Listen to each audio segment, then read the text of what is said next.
মাযহাব কাকে বলে, মাযহাব মানতে হবে কেন?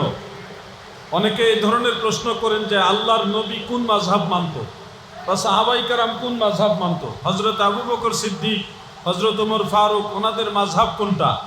অনেক সময় বলে ইমাম আবু হানিফা কোন মাযহাব মানত। আমরা কেন মাযহাব মানতে হবে? সাহাবারা মাযহাব মানে নাই, আমরা কেন মানব? এই ধরনের কথা আমাদের যুব সমাজে মাঝে প্রচার করা হয় আর বোঝানো হয় যে মাযহাবের কোনো প্রয়োজন নাই। প্রিয় ভাই আমার, মনোযোগ দিয়ে শুনেন, মাযহাব কাকে বলে এটা যারা বুঝে না তারাই মূলত এই ধরনের প্রশ্নগুলি থ্রো করে থাকে। মাযহাব শব্দের আবিধানিক অর্থ হলো পথ ও মত, আর ব্যাখ্যামূলক অর্থ হলো কোরআন ও সহিহ হাদিস সমূহ, রসুল পাকের সকল হাদিস সমূহ গবেষণা করে নবীর যেই পথ, নবীর যেই মত, জান্নাতের যেই পথ, জান্নাতে যাওয়ার যে মত, কোরআন হাদিস গবেষণা করে আইম্মায়ে কেরাম আমাদের সামনে তুলে ধরেছেন, সেই পথ ও মতকে বলা হয় মাযহাব। সুবহানাল্লাহ বলেন। আপনারা আমাকে একটা প্রশ্নের উত্তর দেন, আপনারা কি জান্নাতের পথ ও মত জানার দরকার আছে কিনা? সবাই বলেন দরকার আছে কিনা? ওই জিনিসটাকে বলা হয় মাযহাব।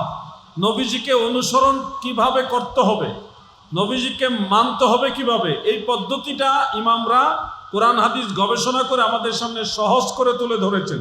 এই পদ্ধতিটাকে, এই নিয়ম যে একটা কানুনকে, এটাকে বলা হয় মাযহাব। যেমন আমরা অজু করি, আপনারা বলুন অজুর ফরজ কয়টি? 4টি। অজুর ফরজ কয়টি? এছাড়া অজুর সুন্নত আছে অনেকগুলো, 9টি, কেউ আরো বেশিও বলেছেন। তো এই যে অজুর ফরজ, সুন্নত, মুস্তাহাব, অনেকগুলো আমল, এই সবগুলো কোন কোন হাদিসে আছে এগুলিকে আমাদের সবার জানা আছে? অজুর সুন্নতের মধ্যে একটা হলো আঙ্গুল খিলাল করা, পায়ের আঙ্গুল, হাতের আঙ্গুল খিলাল করা, দাড়ি থাকলে দাড়ি খিলাল করা, এইভাবে খিলাল করা, এটা একটা সুন্নত। এখন আপনাকে যদি প্রশ্ন করা হয় এই যে দাড়ি খিলাল করা, আঙ্গুল খিলাল করা সুন্নত, এটা কোন হাদিসে আছে, আপনি এটা বলতে পারবেন না, কারণ আপনি ওই পর্যন্ত পড়ালেখা করেননি। তা আপনাকে কি করতে হবে? যারা এই ব্যাপারে গবেষণা করেছে, পড়ালেখা করেছে, জাননেওয়ালা আলেম, যারা এই ব্যাপারে জ্ঞানী আলেম, তাদেরকে অনুসরণ করতে হবে। ওনারা কোরআন হাদিস গবেষণা করে আপনাকে বলবে অজুর ফরজ 4টি আর সুন্নত হলো 9টি বা ততোধিক, মুস্তাহাব 6টি বা ততোধিক, এইভাবে আপনাকে ব্যাখ্যা দিয়ে বুঝাবে। তো ওনারা এটা নিজের থেকে বলবেন না, কোরআন হাদিস গবেষণা করেই আপনাকে বলবে। এই যে আলেমদেরকে কোরআন হাদিস অনুসরণ করার জন্যে অনুসরণ করা হয়, আলেমদেরকে মানা হয়, এই পদ্ধতিটাকেই বলা হয় মাযহাব, এটাকেই বলা হয় মাযহাব। এই মাযহাব যারা অমান্য করতে চায় তারা বুখারী শরীফের হাদিসেরও দলিল দিতে পারবে না। বুখারী শরীফ, মুসলিম শরীফ, আবু দাউদ শরীফ, তিরমিজি শরীফ, নাসাই শরীফ, যত হাদিসের কিতাব আছে, কোনো কিতাব থেকে তারা দলিল দিতে পারবে না যদি মাযহাবকে অস্বীকার করে, অমান্য করে। ধরেন একজন ব্যক্তি বলল যারা মাযহাব মানে তারা কাফের, নাউজুবিল্লাহ। কেউ যদি বলে যে যারা মাযহাব মানে তারা মুদিল, পথভ্রষ্ট, জাহান্নামী, এরকম যদি মনে করে, তাহলে সে বুখারী শরীফ থেকে দলিল দিতে পারবে না। কেন পারবে না? বুখারী শরীফে যতগুলো হাদিস শরীফ আছে 7000 প্লাস, এই প্রত্যেকটা হাদিস শরীফ যারা বর্ণনা করেছেন, সাহাবীদের থেকে তাবেঈরা শুনেছেন, তাবেঈদের থেকে তাবেঈরা শুনেছেন, তিনাদের থেকে আবার অন্য কেউ শুনেছেন। এই যে হাদিসের একটা সিলসিলা, একটা সনদ, একটা শিকল, এই শিকলের ভিতরে বর্ণনাকারীদের মধ্যে যারা আছে তাদের মধ্যে মাযহাব যারা মানতো তারাই আছে। এখন যদি বলেন যারা মাযহাব মানে তারা কাফের, তারা জাহান্নামী, তাহলে বুখারী শরীফের হাদিস যারা বর্ণনা করছে তারাও তো মাযহাব মানুন না লোক, তারা তো মাযহাব বিরোধী না, তারাও মাযহাব মানতো। তাহলে যে লোকটা মাযহাব মানার কারণে কাফের হয়, তো বুখারী শরীফে এই লোকটা মাযহাব মেনে হাদিস বয়ান করছে, তার হাদিস আপনি নেবেন কিভাবে? কথা বুঝতেছেন আপনারা? এক লোক বলতেছে আমি মাযহাব মানি না, এটা মাযহাব মানা যাবে না, মাযহাব ইসলাম বিরোধী, ইত্যাদি ইত্যাদি। আবার ইমাম ইবনু হাজার আসকালানী রাহমাতুল্লাহ আলাইহির কিতাব থেকে, ফাতহুল বারী থেকে দলিল দিতেছে। অথচ ইমাম ইবনু হাজার আসকালানী রাহমাতুল্লাহ আলাইহি উনি নিজেও মাযহাব মানতেন। আপনি বলছেন মাযহাব মানাই যাবে না, আবার কিতাব থেকে দলিল দিচ্ছেন, যার কিতাব থেকে দলিল দিচ্ছেন তিনি আবার মাযহাব মানতো। তাহলে এটা কেমন দাবি হলো? আপনি বলছেন ইবনু কাসিরের মধ্যে আছে এই কথা, মাযহাব মানা যাবে না, এই কথা আপনি বলছেন, আবার ইবনু কাসিরের রেফারেন্স দিচ্ছেন, অথচ হাফেজ ইবনু কাসির রাহমাতুল্লাহ আলাইহি উনি মাযহাব মানতেন। আপনি বলছেন মাযহাব মানা যাবে না, দলিল দিতেছেন মুল্লা আলী কারির কিতাব থেকে, অথচ মুল্লা আলী কারি মাযহাব মানতো। আপনি বলতেছেন মাযহাব মানা যাবে না, দলিল দিতেছেন ইবনে তাইমিয়ার কিতাব থেকে, অথচ ইবনে তাইমিয়াও মাযহাব মানতো। তাহলে যাদের দলিল আপনি দিতেছেন মানুষের সামনে, তারা কিন্তু মাযহাব বিরোধী না, তারাও মাযহাব মানতো। অথচ আপনি আপনার এজেন্ডা বাস্তবায়নের জন্য তাদের রেফারেন্স টানতেছেন, কিন্তু তারা যে মাযহাব মানতো এই কথাটা মানুষের কাছে প্রচার করছেন না। গতকাল একজনের বক্তব্য শুনলাম, তিনি দাবি করছে মুসলমানেরা তোমরা যারা ওযু করো, ওযুর সময় যে ঘাড় মাসেহ করো, এটা করা যাবে না, ওযু হবে না। যারা ঘাড় মাসেহ করে ওযুর সময়, তাদের ওযু হবে না, ওযু না হলে নামাজ হবে না। লম্বা ফতোয়া দিয়েছে। আমি তো ওয়াজ শুনে হতবাক হয়ে গেছি। আপনারা যারা ওযু করেন, মাথা মাসেহর সময় ঘাড় মাসেহ করেন কিনা? মাথা মাসেহর সাথে আমরা কয়েকটা কাজ করি, ঘাড় মাথা মাসেহ করি, প্লাস কান খিলাল করি। কান, এটা একটা সুন্নত। কান খিলাল করি এবং এই জায়গাগুলি একটা ঘষা দিয়ে তারপরে ঘাড় মাসেহ করি, ঘাড় মাসেহ করি। এই যে ঘাড় মাসেহ করাটাকে যারা মাযহাব মানে না, তারা বলতেছে ওযুই হবে না, এটা বিদআত, এটা সুন্নাহ বিরোধী আমল। এই ধরনের বক্তব্য আপনাদের সামনে দিবে। যারা দিচ্ছে তাদের দাড়ি আমার চাইতে বড়, তাদের মাথায় আবার ঘুমটা আছে, রুমাল দিয়ে ঘুমটা দেওয়া, লম্বা জুব্বা আছে, অনেক ডিগ্রি আছে, কিন্তু তারা এমন কথা আপনাকে শোনাচ্ছে যে ওযু করছেন, সারা জীবন মুসলমানেরা ওযু করেছে, ঘাড় মাসেও করেছে, সেটাকে বলতেছে এটা সুন্নাহ বিরোধী। এখন আমাদের বক্তব্য কি? আমরা কি ঘাড় মাসেও ছেড়ে দিব নাকি ঘাড় মাসেও করব? উত্তর হবে অবশ্যই ঘাড় মাসেও করব। কেন করব? আহলুস সুন্নাহ ওয়াল জামাতের যারা মুহাদ্দিস ছিলেন, ইমাম ছিলেন, ওনারা তাদের কিতাবে লিখে গেছেন। ইমামুল হারামাইন, কাবা ঘরের ইমাম, মদিনার মসজিদ নববী শরীফের ইমাম মোল্লা আলী কারি রহমাতুল্লাহ আলাইহি, তিনি লিখেছেন পরিষ্কার মিরকাতের মধ্যে, অন্যান্য কিতাবও লিখেছেন, এবং ইসমাইল আজলুনি রহমাতুল্লাহ আলাইহির কাশফুল খাফার মধ্যে লিখেছেন, অন্যান্য কিতাবের মধ্যে আছে। তিনি লিখেছেন ঘাড় মাসেহ করাটা মুমিন মুসলমানদের জন্য মুস্তাহাব, এটা মুস্তাহাব পর্যায়ের একটা সুন্নাত। মারহাবা বলেন। আহলে সুন্নাত ওয়াল জামাতের ইমামরা যখন একটা বিষয়কে মুস্তাহাব বলে, তখন এটার পিছনে কোনো না কোনো দলিল থাকে। ও যুবক ভাই আমার, খেয়াল করে শুনেন, আপনাদের কাছে এই মেসেজগুলি বেশি আসবে। ঘাড় মাসেও করলে তারা বলে এটা জাল হাদিস নির্ভর কথা, এটা বিদআত।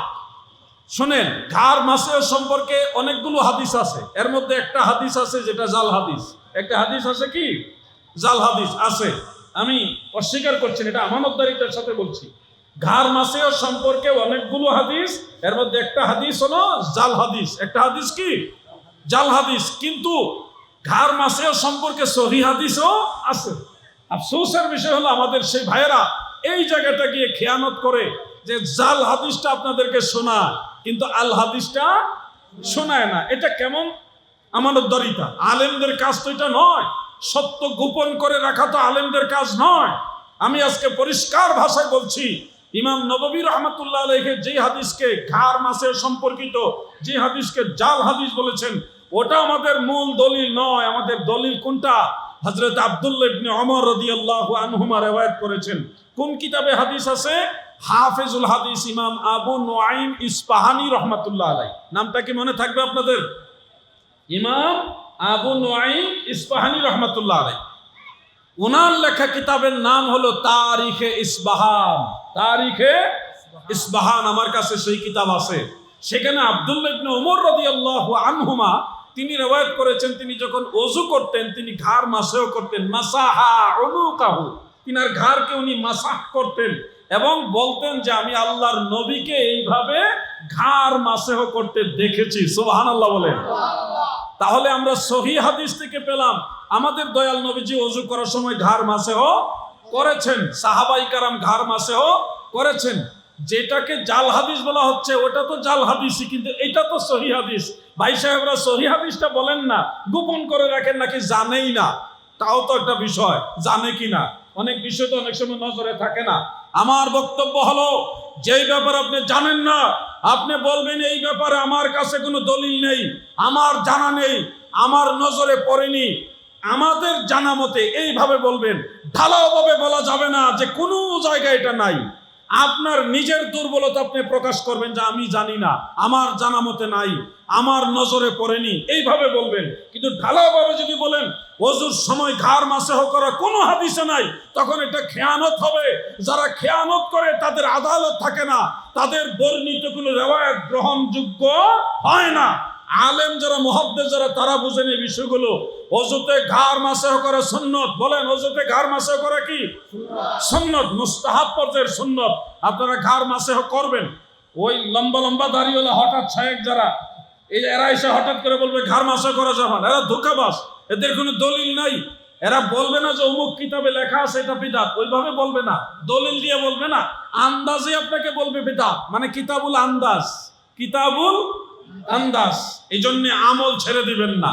আমাদের তুফাজ্জল হোসেন ভৈরবী সাহেব এটা গজল বলতেন, আমল করো নামাজ রোজা কায়েম করো সুন্নিয়াত, আমল করো নামাজ রোজা কায়েম করো সুন্নিয়াত, জিন্দাবাদ জিন্দাবাদ নবীর সেনা, জিন্দাবাদ জিন্দাবাদ জিন্দাবাদ নবীর সেনা। আমার ভাইয়েরা, আমার সাবজেক্টটাই হলো যুগ উপযোগী একটা সাবজেক্ট। এটা মনোযোগ না দিলে আপনারা বুঝবেন না। মাযহাবের বিষয় যারা শিক্ষিত তাদের জন্য এটা বেশি দরকার, একটু স্টাডি করে যারা তাদের জন্য দরকার। মাযহাব যদি আপনি না মানেন তাহলে আপনার ক্ষতিটা কি? ক্ষতিটা হলো যারা লা মাযহাবী তাদের কথা মোতাবেক গার মাসেও বাদ দিয়ে দিবেন। তাহলে নবীর সুন্নত বাদ দিয়ে দেওয়া ভালো না আমল করা ভালো? যুবক ভাইরা, আপনারা আমার কথার উত্তর দেন, নবীর সুন্নত বাদ দিয়ে দেওয়া ভালো না আমল করা ভালো? এই জন্য মাযহাব মানলে আপনি আমল করতে পারবেন। আপনি যদি বলেন হ্যাঁ অমুক শায়েখ বলেছে, অমুক শায়েখ জীবনও আমাদের সাথে বসবে না। উনি ওনার বড় বড় ডিগ্রি নিয়ে ঘরের কোনায় বসে বসে ভিডিও বানিয়ে বানিয়ে ছাড়বে ঠিকই, কিন্তু আমাদের সাথে বসবে না, মোকাবেলা করবে না। কখনো আমরা যদি চ্যালেঞ্জও করি ওটার জবাবও দিবে না, কারণ ওনার মাল নাই। যদি বসে একবার ইজ্জতের চাদর নিয়ে উঠে যেতে পারবে না, কারণ আমরা নিজের স্বার্থের জন্য কথা বলি না, আহলুস সুন্নাহ ওয়াল জামাতের জন্য, মাযহাবের স্বার্থে, ইমামদের স্বার্থে কথা বলি। দলিল ছাড়া কেউ বসলে উঠে যাওয়ার কোনো কায়দা। উনি একটা মতে 6 জন সাহাবীকে দেখেছেন। সাহাবী মানে কারা জানেন? আল্লাহর রাসূলের দরবারে যারা বসেছেন, নবীজিকে ঈমানের সাথে দেখেছেন। মান লাকিয়ান নবিয়্য সাল্লাল্লাহু আলাইহি ওয়াসাল্লাম ঈমানান ওয়া মাতা আলাল ইসলামে ফাহুয়া সাহাবী। এমন সাহাবীদেরকে দেখেছে যারা দরবারে নববীর সদস্য। 6 জন সাহাবী। অন্য বর্ণনা মোতাবেক আরো বেশি সংখ্যক সাহাবীর কথাও পাওয়া যায়, যাদের কাছ থেকে আমাদের মাযহাবের ইমাম হাদিস শিখেছেন, মাসআলা মাসাইল শিখেছেন, যেটা অন্য কোনো মাযহাবের ইমামরা পারে নাই, কারণ ওনাদের জন্মই হয়েছে আরো পরে। যেদিন ইমাম আবু হানিফা রহমাতুল্লাহ আলাইহি ইন্তেকাল করেছেন, ওই দিন ইমাম শাফিঈ রহমাতুল্লাহ আলাইহির জন্ম। তার মানে সব ইমামদের আগে আমাদের ইমামের অবস্থান। তিনি নবীর সাহাবীদের কাছ থেকে মাসালা শিখেছেন। মারহাবা বলেন। এরপরে তিনি 99 বার আল্লাহ তাআলাকে অন্তর্চক্ষু দ্বারা দেখেছেন। কতবার? কতবার? ফতোয়া শামী মুকদ্দমার মধ্যে এটা উল্লেখ আছে। কতবার দেখেছে? 99 বার আল্লাহ তাআলাকে দেখেছে। ইমাম আজম আবু হানিফা রহমাতুল্লাহ আলাইহি সম্পর্কে আমার নবীজি ভবিষ্যৎবাণী করে গেছেন। সহিহ মুসলিমের মধ্যে হাদিস আছে, অন্য কিতাবও আছে। একটা তারা আছে, এটাকে বলা হয় সুরাইয়া তারকা। সুরাইয়া তারকাটা দেখতে অনেক ছোট এবং অনেক দূরে বোঝা যায়। আমার দয়াল নবীজি বলেছে, হে আমার সাহাবারা শোনো, যদি দ্বীন ইসলাম সুরাইয়া নামক তারকার কাছেও চলে যায়, পৃথিবী থেকে সুরাইয়া নামক তারকার কাছেও যদি দ্বীন ইসলাম চলে যায়, পারস্যের এক সন্তান, কোন হাদিসে একাধিক সন্তানের কথা আছে, পারস্যের ওই সন্তানরা সুরাইয়া তারকার কাছ থেকে দ্বীন ইসলাম উদ্ধার করে এই জমিনে পুনরায় প্রতিষ্ঠিত করবে। সুবহানাল্লাহ বলে। এই জন্য মুহাদ্দিসিনে কেরাম বলেছেন, যেই ব্যক্তির কথা আমার নবীজি বলেছেন, সুরাইয়া তারকার কাছেও যদি দ্বীন ইসলাম চলে যায়, সেখান থেকে দ্বীন ইসলাম উদ্ধার করে দুনিয়াতে পুনরায় প্রতিষ্ঠিত করবে, যার কথা নবী বলেছে, তিনি হলেন ইমাম আবু হানিফা রহমাতুল্লাহ আলাইহি। মারহাবা বলেন। এমন একজন ইমাম আমরা পেয়েছি, যিনি এক নাগাতার 40 বছর এশারের নামাজের ওযু দিয়ে ফজরের নামাজ আদায় করেছে। তারিখে বাগদাদ কিতাবের মধ্যে খতিবে বাগদাদি রহমাতুল্লাহ আলাইহি সনদ সহকারে কথাটা উল্লেখ করেছেন। বিভিন্ন ছাত্ররা তেনারা ইমাম আবু হানিফার সহবতে যারা ছিলেন তারা বলেছেন আমি অত বছর ছিলাম, আমি অত বছর ছিলাম। এমনকি এই বর্ণনা বলেছে আমি এক নাগাতার 40 বছর ইমাম আবু হানিফার সহবতে ছিলাম। তিনি এশারের নামাজের ওযু দিয়ে ফজরের নামাজ আদায় করতেন। এই বর্ণনা আছে। কত বড় বিষয় এটা, খামখেয়ালি করার বিষয় না। এশারের ওযু দিয়ে ফজরের নামাজ একটানা কত বছর? 40 বছর। আপনারা হয়তো শুনতে একটু ব্যতিক্রম লাগবে, কিভাবে সম্ভব? ভাই, আমার দ্বারা আপনার দ্বারা যেটা সম্ভব না, ওটা আল্লাহর খাস বান্দা যারা তাদের দ্বারা সম্ভব। আমাকে দিয়ে যদি সবাইকে বিচার করি তাহলে হবে না ভাই। আমার দুর্বলতা আমার কাছে, আপনার দুর্বলতা আপনার কাছে। আপনি পারেন না, তারা পারছে বিদায় সারা পৃথিবীতে আল্লাহর দয়ায় নন্দিত হয়েছে, আল্লাহর দয়ায় তারা মকবুল হয়েছে। হ্যাঁ, আপনি বলবেন ইমাম আবু হানিফা উনি এটা কিভাবে করলেন? রাত্রেবেলা তো ঘুমানো সুন্নত, রাতের বেলা একটু ঘুমানো সুন্নত, তো উনি কি সুন্নতের বিরোধী ছিলেন? এই প্রশ্নটা যদি আপনি করেন, আমি বলবো ভাই, রাতের বেলায় ঘুমানো সুন্নত এটা যেমন হাদিসে আছে, আবার দয়াল নবীজি সাহাবাই কারাম সারা রাত না ঘুমিয়ে ইবাদত করেছে, ওটাও সহিহ হাদিসে আছে। আপনি এক হাদিস পড়ছেন আর এক হাদিস পড়েন না, এই জন্য ঝামেলা বেজে গেছে। আপনি বলতেছেন নবীজি রাত্রেবেলা বিশ্রাম নিছে, সহিহ হাদিস আছে, আমরাও সেই হাদিস পড়ছি, ইমাম আবু হানিফাও সেই হাদিস পড়েছে, কিন্তু আরো অনেক হাদিস আছে যেখানে উল্লেখ আল্লাহর রাসূল সাল্লাল্লাহু আলাইহি সাল্লাম সাহাবাই কেরাম ওনারা সারা রাত জেগে ইবাদত করেছেন। ভাই সাহেব, ওই হাদিস আপনার নলেজে নাই। আমার ভাইয়েরা গো, প্রশ্ন তুলবেন উনি কি স্ত্রীকে সময় দেননি, স্ত্রীর হক আদায় করেননি? যদি করে থাকেন তাহলে এশারের ওযু দ্বারা ফজরের নামাজ আদায় করা কিভাবে সম্ভব হয়? ভাই আমার, আপনি যদি এই প্রশ্ন করেন তাহলে আমি বলবো এটা একটা শিশু সুলভ প্রশ্ন। যাদের জ্ঞান আকল বুদ্ধি কম তাদের একটা প্রশ্ন। স্ত্রীর হক এটা যে কোনো সময় আদায় করার সুযোগ আছে, কিন্তু দয়াল নবীজি যখন এশারের নামাজের পরে ইবাদতে মশগুল হয়ে যেতেন, ফজরের নামাজ ওই একই ওযু দিয়ে আদায় করতেন। তার মানে কি এই যে নবীজি স্ত্রীর হক আদায় করেননি, এরকম অর্থ নাকি? এই অর্থ তো না। নবীজি রাসূল আকরাম সাল্লাল্লাহু আলাইহি সাল্লাম স্ত্রীর হক আদায় করেছেন, মহান রবের ইবাদতও করেছেন, উম্মতকে শিক্ষা দিয়ে গেছেন। সাহাবায়ে কেরাম অনুরূপ, ইমাম আবু হানিফা সেই কিছু বিষয় আছে আপনার আকলের মধ্যে দুর্বলতা থাকার কারণে আপনি বুঝেন না। ইমাম আবু হানিফা এমন একজন ব্যক্তি যাকে ইমামে আজম বলা হতো, মহান ইমাম বলা হতো, বড় ইমাম বলা হতো। কে বলতো? অন্য মাযহাবের ইমামরা বলতো, অন্য মাযহাবের ইমামরা বলতে এমন একজন ইমাম তিনি, যাকে ইমামে আজম বলার মূল কারণ হলো ইমাম শাফিঈ রাহমাতুল্লাহ আলাইহি বলেন পৃথিবীর যত ইমাম আছে সমস্ত ইমামরা মুজতাহিদরা ইমাম আবু হানিফার ছাত্র সমতুল্য। সুবহানাল্লাহ বলে। আমরা সেই ইমাম আবু হানিফা রাহমাতুল্লাহ আলাইহির মাযহাবের অনুসারী। একটা মাসআলা বলি তাহলে বুঝবেন ওনার মাযহাবকে কেন সর্বোত্তম বললাম, সর্বশ্রেষ্ঠ বললাম। যেমন ইমাম আবু হানিফা রাহমাতুল্লাহ আলাইহি মাসআলা দেওয়ার ক্ষেত্রে কোরআন এবং সহিহ হাদিস দুইটাকে সমন্বয় করতেন। শুধু হাদিস দিয়ে মাসআলা দিতেন না, অথবা শুধু হাদিস কোরআন দিয়ে না, কোরআন এবং হাদিস দুইটাকে সমন্বয় করে চুলছেরা বিশ্লেষণ করে উনি রায় দিতেন। একটা মাসআলা খেয়াল করেন, শহরে কোনো কোনো মসজিদে দেখবেন ইদানিং নতুন মুসল্লিরা তারা নামাজে সূরা ফাতিহার পরে উচ্চ স্বরে আমিন বলে। ইমাম সাহেব যখন মাগরিবের নামাজে বলল গায়রিল মাগদুবি আলাইহিম ওয়ালাদ-দাল্লিন, কিছু মুসল্লি কয় আমিন। মনে হচ্ছে তারা নামাজ পড়তে যায়নি, তারা গেছে উচ্চ স্বরে আমিন বলার জন্য। তাদের টার্গেট নামাজ না, টার্গেট হলো জোরে আমিন বলা, বড় করে আমিন বলা হইলো টার্গেট, এরকম মনে হয় অনেক সময়। তো যাই হোক, এই যে উচ্চ স্বরে আমিন, বড় করে আমিন বলা, এটা কিন্তু আমাদের মাযহাবে, হানাফি মাযহাবে বড় করে আমিন বলার শিক্ষা দেয়নি, দিয়েছে ছোট করে আমিন বলা। ইমাম সাহেব ওয়ালাদ-দাল্লিন বলার পরে আমরাও আমিন বলি, কিন্তু নিচু আওয়াজে বলি। আমিন আমরাও বলি কিন্তু নিচু আওয়াজে বলি, ছোট করে বলি, বুলন্দ আওয়াজে বলি না, ছোট করে বলি। তো এই যে বেশ কম হলো কেন? যারা উচ্চস্বরে আমিন বলে তাদেরকে জিজ্ঞাসা করবেন, তারা বলবে আমাদের সহিহ হাদিস আছে, সেই সহিহ হাদিসের উপর আমল করি। আপনারা দেখবেন তাদের সহিহ হাদিস আছে, সেখানে উল্লেখ আছে সুনানু দারাকুতনি শরীফের মধ্যে, তিরমিজি শরীফের মধ্যে এবং মুজামুল কাবীরের মধ্যে এরকম রেওয়ায়েত আছে যেখানে উল্লেখ, সাহাবী হযরত ওয়াইল ইবনে হুজর রাদিয়াল্লাহু আনহু তিনি বললেন, সাল্লাইতু মা'a রাসূলিল্লাহি সাল্লাল্লাহু আলাইহি ওয়াসাল্লাম ফাইজা ক্বারাআ গায়রিল মাগদুবি আলাইহিম ওয়ালাদ-দাল্লিন ফাকালা আমিন ওয়া মাদ্দা বিহা সাওতাহু ওয়া ফি রিওয়ায়াতিন উখরা ওয়া রাফা'a বিহা সাওতাহু। নবীজির পিছনে আমি নামাজ পড়েছি, আল্লাহর হাবিব যখন সূরা ফাতিহা শেষ করতেন উচ্চ স্বরে বা দীর্ঘ করে আমিন বলতেন।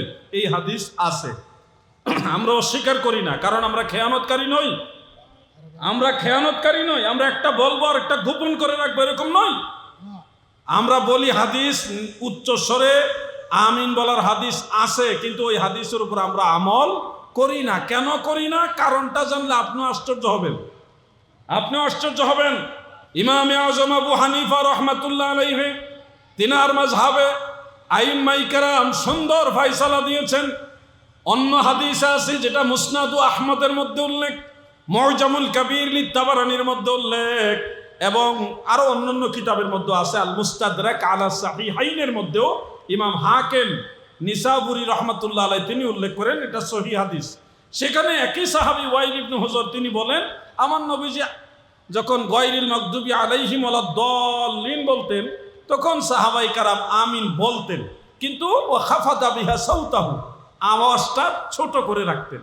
তাহলে একই সাহাবী থেকে আমরা দুই রকম হাদিস পেলাম, একটা উচ্চ স্বরে আর একটা নিচু স্বরে, একটা বড় করে আর একটা ছোট করে। এই দুই রকম হাদিস আসছে, দুইটাই সহিহ হাদিস। দুইটাই কি সহিহ হাদিস। তাহলে আমরা বড় করেরটা মানলে ছোট করে বলার হাদিসটা বাদ পড়ে, ছোট করে বলারটা মানলে বড় করে আমিন বলার হাদিসটা বাদ পড়ে, একটা মানলে আরেকটা বাদ পড়ে।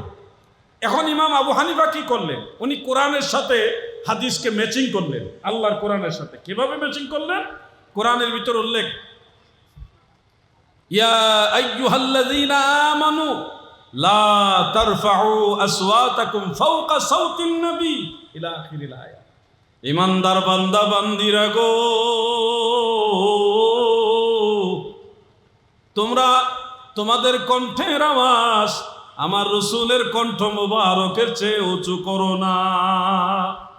তোমাদের সৌত আওয়াজ, গলার আওয়াজ আমার রসুলের কণ্ঠ মুবারকের আওয়াজের চেয়ে বড় করো না। নিষেধ করতেছে কে? আল্লাহ। খেয়াল করেন ইমাম আবু হানিফা কোন জায়গায় চিন্তা করেছে দেখেন। এখন ধরেন মসজিদে নববীতে নবীজি ইমাম, সাহাবায়ে কেরাম মুসল্লি। নবীজি সাল্লাল্লাহু আলাইহি সাল্লাম সূরা ফাতিহা শেষ করলেন। সূরা ফাতিহা যেই ভলিউমে নবীজি পড়েছেন, এই ভলিউমের চেয়ে এখন হাজার হাজার সাহাবী মুসল্লি তারা যদি একসাথে আমিন বড় করে বলে, তাহলে নবীজির কণ্ঠ মুবারকের চেয়ে আওয়াজ সাহাবায়ে কেরামের আওয়াজটা কি ছোট থাকবে না বড় হয়ে যাবে? কথা কি বুঝতেছেন আপনারা সবাই? নবীজি যেই ভলিউমে সূরা ফাতিহা পড়লেন, তিলাওয়াত করলেন, এই ভলিউমের চেয়ে হাজার হাজার সাহাবীদের আমিন এরকম যদি জুড়ে বড় করে বলে থাকে, সেই আওয়াজটা নবীজির আওয়াজের চেয়ে বড় হবে না ছোট হবে? বড় হবে। কিন্তু আল্লাহর আদেশ কি? লা তারফাউ আসওয়াতাকুম ফাওকা সাওতিন নবী, আমার নবীজির কণ্ঠ মুবারকের চেয়ে তোমাদের কণ্ঠের আওয়াজ বড় করবে না। তাহলে ইমাম আবু হানিফা চিন্তা করছে, যদি নিচু স্বরে আমিন বলার হাদিসটা আমরা গ্রহণ করি, সাহাবায়ে কেরাম নিচু স্বরে আমিন বলেছে, তাহলে নবীজির কণ্ঠের চেয়ে আর উঁচু হওয়ার কোনো চান্স নাই। কোরআনও মানা হইল, হাদিসও মানা হইল। ইমাম আবু হানিফা এই আমিন বলার মাসআলাটা আল্লাহর কোরআনের সেই আয়াতের সাথে মিল রেখে আমাদেরকে শিক্ষা দিলেন।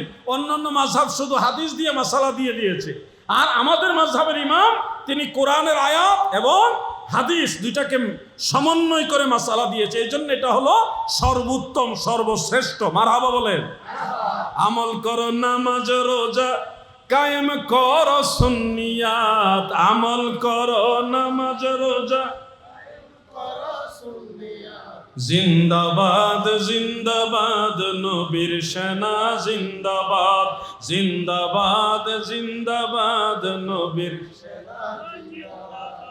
2023 সালে আমি যখন হজে গিয়েছিলাম, মসজিদে নববী শরীফে নামাজ আদায় করার জন্য গিয়েছি। একটু আগে ভাগে চলে গেছি যেন সামনের দিকে বসা যায়। রাজশাহী এলাকার কয়েকজন অপরিচিত ভাই বাংলাদেশের, তিনারা আমার কাছাকাছি গিয়ে আমাকে চিনে সালাম দিলেন, আমার কাছেই বসলেন। বসে জিজ্ঞাসা করলেন, আপনি কি আলাউদ্দিন জিহাদি না? তা আমি বললাম, জি ভাইজান। আপনাদের পরিচয়? যে আমরা অমুক এলাকা, রাজশাহী এলাকার পরিচয় দিচ্ছেন। ওনাদের নাম এগুলিও বলছে, কিন্তু আমার খেয়াল নাই। জিহাদি সাহেব, আপনি তো অনেক ভালো ওয়াজ করেন দেশে, আমার একটু আবার খুশি করার জন্য কিছু বিশেষণ যুক্ত করতেছে। হ্যাঁ, অনেক সুন্দর ওয়াজ করেন, ভালো ওয়াজ করেন, আমাদের একটা প্রশ্নের উত্তর দেন। আপনি তো অনেক প্রশ্নের উত্তর দেন, আমাদের একটা প্রশ্নের উত্তর আপনি দেন। কি প্রশ্ন বলেন ভাই? আমার জানা থাকলে আমি বলবো। আর পৃথিবীর সব আমি জানি তা দাবি করি না।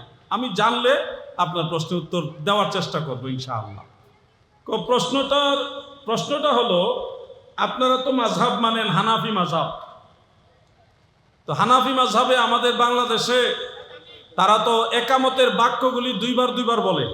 হাইয়া আলাস সালাহ, হাইয়া আলাস সালাহ, হাইয়া আলাল ফালাহ, হাইয়া আলাল ফালাহ, দুইবার বলে না? তো মদিনা শরীফে, মক্কা শরীফে তো মুয়াজ্জিন সাহেব একবার একামত বলে। হাইয়া আলাস সালাহ, হাইয়া আলাল ফালাহ একবার বলে। এখন জিহাদি সাহেব, প্রশ্ন হলো, বাংলাদেশে যারা হানাফি মাযহাব মানে আর একামতের বাক্য দুইবার বলে, ওইটা সহি না মদিনা শরীফে যা একবার বলে এটা সহি? কোনটা সহি? আমি তখন বললাম, মদিনা শরীফে যেটা করে এটা সহি। তারা খুশি হয়ে গেল, চেহারাটা আলোকিত হয়ে গেল, উজ্জ্বল হয়ে গেল, আনন্দিত প্রকাশ করলো। মদিনা শরীফ যেটা করে এটা সহি, অবশ্যই সহি। পাল্টা আবার প্রশ্ন করলেন, তাহলে বাংলাদেশেরটা কি সহি না? আপনারা যেটা করেন তাহলে এটা কি সহি না? আমি বললাম, ওইটা হলো অধিক সহি। একটা সহি আর একটা আসাহ, মানে অধিক বিশুদ্ধ। একটা সাদা আর একটা কি সাদা কয়, বক সাদা কয় না কি কয় আপনারা?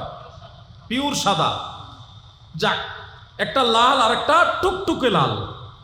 একটা সহি আর একটা অধিকতর সহি। একটা সহি আর একটা আসাহ। তখন ওনারা আবার একটু চেহারা মলিন করে বলতেছে, বুঝলাম না জিহাদি সাহেব, কি পেঁচ দিলেন?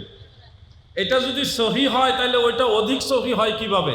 মদিনা শরীফের চাইতে কি ওইটা বেশি সহি হবে? আমি তখন বললাম, ওইটা মদিনা শরীফ থেকেই শিক্ষা, তার আমল করতেছে, ওইটা আগের আমল।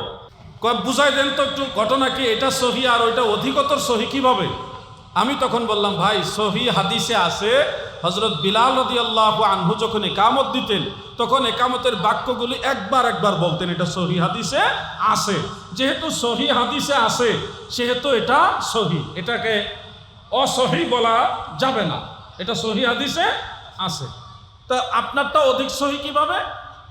আমি বললাম, মুসলিম শরীফের মধ্যে আছে। বলেন কোন শরীফ? এই নামটা মনে রাখবেন। সহি মুসলিমের মধ্যে উল্লেখ, হযরত আবু মাহজুরা রাদিয়াল্লাহু আনহু, তিনি ছিলেন একটু ইসলাম বিদ্বেষী, নবীজির বিরুদ্ধে ছিলেন, এবং ওনার কণ্ঠের আওয়াজ খুব সুন্দর ছিল। এত সুন্দর কণ্ঠ ছিল, ওই কণ্ঠ দিয়ে উনি নবীর বিরুদ্ধে কবিতা বলতেন, ছন্দ বলতেন, কণ্ঠ দিয়া ইসলামের বিরুদ্ধে। কিন্তু আল্লাহর কি দয়া, 8ম হিজরিতে উনি ইসলাম গ্রহণ করলেন। কত হিজরিতে? 8ম হিজরিতে। কোনো বর্ণনায় এইভাবে আছে, হুনাইনের যুদ্ধের সময় উনি ইসলাম গ্রহণ করলেন। করার পরে যেহেতু উনি ওনার কণ্ঠ দিয়া, সুন্দর সুরেলা কণ্ঠ দিয়ে ইসলামের বিরুদ্ধে কথা বলেছেন, ছন্দ বলেছেন কাসিদার মতো করে, সেহেতু নবীজি ওনাকে ইসলামের আজান দেওয়ার দায়িত্ব দিছে। এই কণ্ঠ দিয়ে তুমি আবার আজান দাও, মানুষের নামাজের ডাক দাও। কাজটা কি যথোপযুক্ত হয়েছে না? যেমন লোক তেমন দায়িত্ব। হে আবু মাহজুরা, তুমি আজান দিবা। ওনার কণ্ঠ বড় সুন্দর কণ্ঠ। এই আবু মাহজুরা রাদিয়াল্লাহু আনহু কিভাবে আজান দিবে? মুসলিম শরীফে উল্লেখ, আমার নবীজি দয়ার নবী মায়ার নবী নিজে একামত এবং আজান ওনাকে শিখাইছেন এবং একামতের বাক্যগুলি দুইবার করে বলার শিক্ষা আমার দয়াল নবীজি দিয়েছেন। এই জন্যে ওই অষ্টম হিজরির পর থেকে হযরত বেলাল রাদিয়াল্লাহু আনহু এবং আবু মাহজুরা এবং অন্যান্য মুয়াজ্জিন যারা ছিল তারা সবাই অষ্টম হিজরির পর থেকে একামতের বাক্য দুইবার করে বলেছেন। এটাই ছিল সর্বশেষ আমল। এটার উপরই হযরত বেলাল ইন্তেকাল করেছে। সব মুয়াজ্জিনরা দুইবার একামত বলায় এটার উপরই চূড়ান্ত ফায়সালা। যেহেতু এটাও নবী শিখাইছে, এটাই সর্বশেষ আমল, এটা অধিকতর বিশুদ্ধ। আর একবার ওটাও সহি হাদিস আছে, ওইটা সহি, আর দুইবারেরটা হলো আসাহ, অধিকতর সহি।